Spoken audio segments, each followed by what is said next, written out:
Bonjour à tous, bienvenue sur la chaîne des petits passages. Aujourd'hui, j'aimerais simplement vous partager ce que j'appelle 10 injonctions positives, c'est-à-dire des idées que j'ai eues un petit peu comme ça, pêle-mêle de sujets à traiter et puis que j'arrive pas forcément à traiter. Donc en fait, de temps en temps, je fais une vidéo où j'en prends 10 et puis je vous les partage. Alors aujourd'hui, 10 injonctions positives. La première, ce serait: ne te laisse pas atteindre par l'extérieur. Je te l'ai déjà dit souvent sur la chaîne, le leitmotiv, c'est: tu es ton propre chef. Donc ça veut dire que si tu es ton propre chef, eh bien, l'idée, c'est que tu sois souverain et que tu sois en capacité de rester centré et de ne pas te laisser atteindre par quelque chose qui pourrait arriver de l'extérieur. Parce qu'en fait, qu'est-ce qui se passe quand on a un événement qui se produit?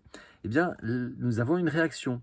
Voilà, mais cette réaction, je peux choisir laquelle je vais mettre. Alors évidemment, c'est pas forcément facile parce que ces réactions sont souvent dues à des schémas de pensée qui sont bien inscrits dans mes cellules. Et donc, je vais réagir des fois un petit peu rapidement, voire sur l'émotionnel. Mais néanmoins, ça se travaille et c'est quelque chose que j'explique aussi dans la vidéo sur les choix, où je décortique comment sont générés nos choix. 2. Pose-toi les bonnes questions, à savoir: réfléchis avant d'agir, analyse la situation, essaye de la regarder avec différents angles de vision, sous différents points de vue. C'est également écouter plusieurs avis avant de te faire le tien. Ne pas céder au chantage des autres qui pourraient te dire que tu te poses trop de questions ou que tu fais tout un fromage, etc. En fait, la réflexion, c'est souvent quelque chose que les autres n'ont pas. Ils préfèrent nous museler en nous disant que c'est nous qui posons trop de questions. Arrête de vouloir sauver et convaincre les autres.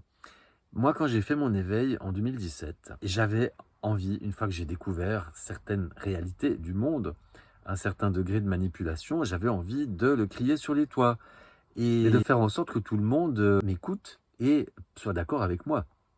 Et alors évidemment, j'ai vite compris que c'était une gageure parce que il y a plusieurs choses. Au début, je manquais un petit peu d'assurance, d'arguments, ce qui fait que quand on manque d'assurance, on est vite dans l'agressivité. Et donc en fait, c'était des discussions qui étaient très animées.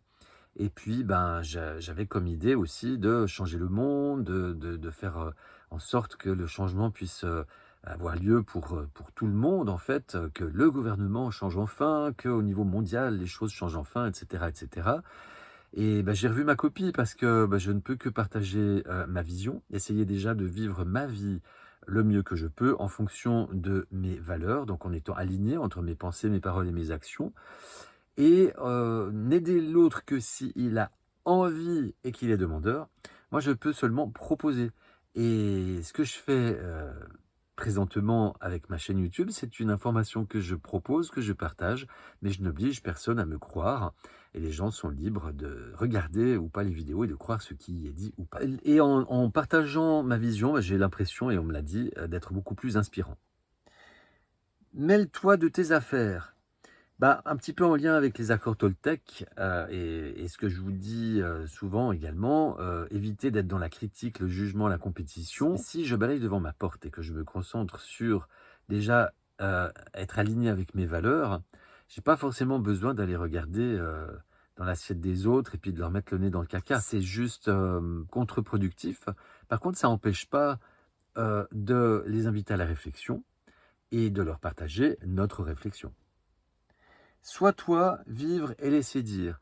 Ma mère nous disait quand j'étais gamin, à ma sœur et à moi, dans la vie, il faut savoir rester soi-même.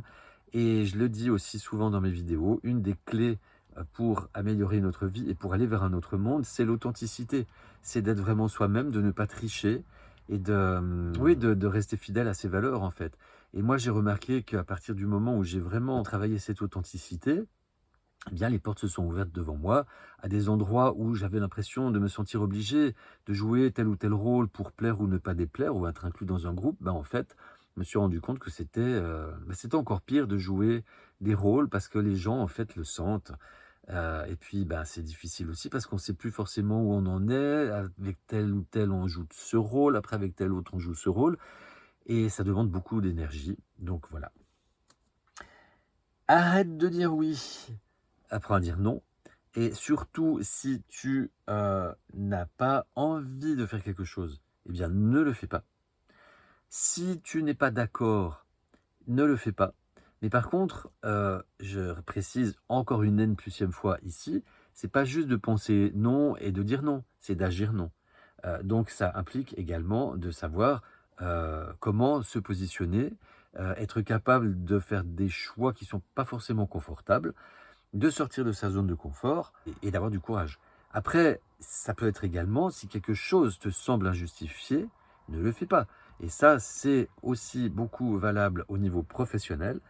On l'a vu avec le Corona Circus, combien dans différentes professions ont été obligés par leur hiérarchie de faire appliquer des choses qui étaient contre leurs principes, qui étaient dangereuses. Alors là, il y a les policiers, il y a les enseignants avec les enfants, il peut y avoir également les soignants, etc., etc. Reconnecte-toi à toi. Ça aussi, j'arrête pas de vous le dire, que la solution et la cause de nos problèmes se trouve ici. Et que donc, si on arrête de divertir notre attention toujours vers l'extérieur, eh bien, on va se reconnecter à l'être divin que nous sommes, à l'être spirituel, et ainsi trouver de fait ce qui est bon pour nous. Et parce que l'univers sait ce qui est bon pour nous, mais le problème, c'est qu'en fait, on grandit avec la croyance que tout va nous venir de l'extérieur et que c'est toujours la faute des autres si nous avons une vie inconfortable et des problèmes. Accepte que ça met du temps. J'entends souvent des gens dire: «Oui, mais il y a urgence là, tout se casse la figure». Oui, sauf que, agir sur l'émotionnel n'est jamais salvateur, que, moi je pense qu'il est bien plus salutaire de d'abord se poser la question: «Comment on en est arrivé là?»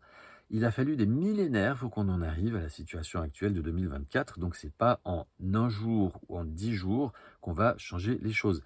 Mais la première pierre à l'édifice, c'est de prendre conscience de toutes ces choses, de la réalité du monde, de qui je suis, de me comprendre moi, de comprendre mes interactions avec les autres et avec le monde, de me positionner et de passer à l'action. Mais ça prend du temps et il faut accepter que ça prend du temps. Il est urgent d'attendre, comme disait France Gall dans sa chanson. Apprends à renoncer, apprends à te passer de certains conforts, par exemple, confort intellectuel, confort matériel. Essaye de ne pas toujours faire les choses parce que tu as toujours eu la croyance que tu étais obligé de les faire ou que c'est comme ça. Ça peut être aussi d'autres chemins que l'on peut explorer et en fait, on ne peut le faire que si on a accepté, l'idée que c'est possible. Mais les différents champs des possibles sont devant nous et nous pouvons également faire des choix différents. Et récemment, j'avais fait une vidéo, au fond, c'est quoi le problème de renoncer? Est-ce que c'est si grave de renoncer? Je t'invite à la voir ou à la revoir. Et puis, ouvre ton cœur avec amour et bienveillance. De nouveau, le contraire de l'amour, c'est la peur, ce n'est pas la haine. Et que donc, par définition, si tu ressens quelque chose d'inconfortable, c'est que forcément, il y a une peur derrière. Il y en a même souvent plusieurs en cascade. Et que si tu te sens bien, c'est que tu es, comme on dit, dans l'amour. Donc là, pareil, j'ai déjà fait plusieurs vidéos qui te parlent du sujet. Donc je t'invite vraiment à identifier tes peurs, à travailler dessus et à la transmuter en amour. C'est également d'être dans l'amour inconditionnel vis-à-vis des autres, de les accepter tels qu'ils sont, de concevoir qu'ils font du mieux qu'ils peuvent, comme chacun d'entre nous, et de ne pas être dans la compétition, mais plutôt dans la complémentarité, de traiter l'autre comme j'aimerais qu'on me traite, etc., etc. Voilà, merci de votre attention. Si cette vidéo vous aura semblé pertinente, merci de la partager, de laisser des commentaires. Dites-moi dans les commentaires comment vous faites vous dans votre vie et des j'aime et de vous abonner à la chaîne. Merci, à tout bientôt. Prenez soin de vous. Je vous aime. Les petits passages.